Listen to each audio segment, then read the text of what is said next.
ହାତୀରେ ଜଣେ ଚାଷୀ ଗୁରୁତର ଚିକିତ୍ସାଳୟକୁ ଆଣିଲା ବନ ବିଭାଗ। ଉପଚାର ଖର୍ଚ୍ଚ ବହନରୁ ଦୂରେଇ ଦେଲେ ବନ ବିଭାଗର ଉପରିସ୍ଥ ଅଧିକାରୀ।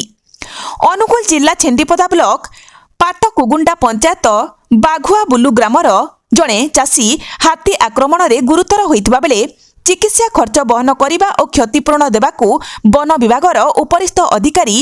ଗୁରୁତର ଚାଷୀ ଜଣକ ହେଲେ ବାଘୁଆ ବୁଲୁ ଗ୍ରାମର 60 ବର୍ଷୀୟ ବୃଦ୍ଧ ଦିଲେଶ୍ୱର ଦେହୁରୀ।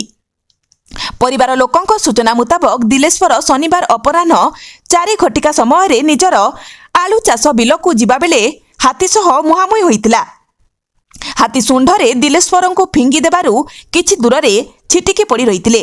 ସ୍ଥାନୀୟ ଲୋକେ ଏହା ଦେଖି ବନ ବିଭାଗକୁ ଖବର ଦେଇଥିଲେ।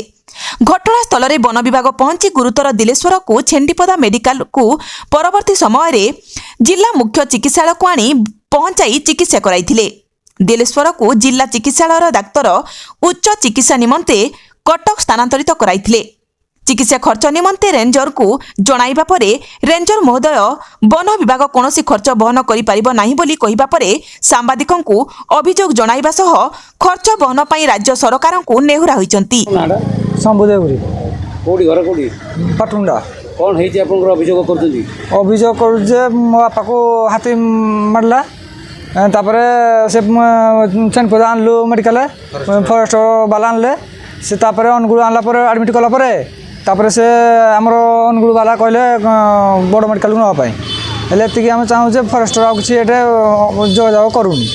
ହେଲେ ଆମେ ରେଞ୍ଜର ଧମକ ଦେଉ ଯେ ହାତୀ ମାରିନି, ତୁମ କଥା ତୁମେ ବୁଝ, ଆମେ ଏଠି ମୁଣ୍ଡ ପୁରେଇବୁ ନାହିଁ। ତାପରେ କଲ୍ କରୁଥିବାରୁ ସେ ଫୋନ୍ଟି ସୁଇଚ୍ ଅଫ୍ କରିଦେଲେ। ଏବେ ଆପଣ ଚାହୁଁଛନ୍ତି କ'ଣ? ଆମେ ଚାହୁଁ ଯେ ସେ ମୋ ବାପାକୁ କେମିତି ନେଇକିନା ବଡ଼ ହସ୍ପିଟାଲ ଟ୍ରିଟମେଣ୍ଟ କରନ୍ତୁ। ଏବେ ଆପଣ ମେଡ଼ିକାଲ କେମିତି ନେବେ କ'ଣ? ସେଇଟା ବି ଆମେ ଜଣେଇଥିଲୁ। ସେ କହିଲେ ତୁମ କଥା ତୁମେ ବୁଝ, ଫରେଷ୍ଟ ଡିପାର୍ଟମେଣ୍ଟ।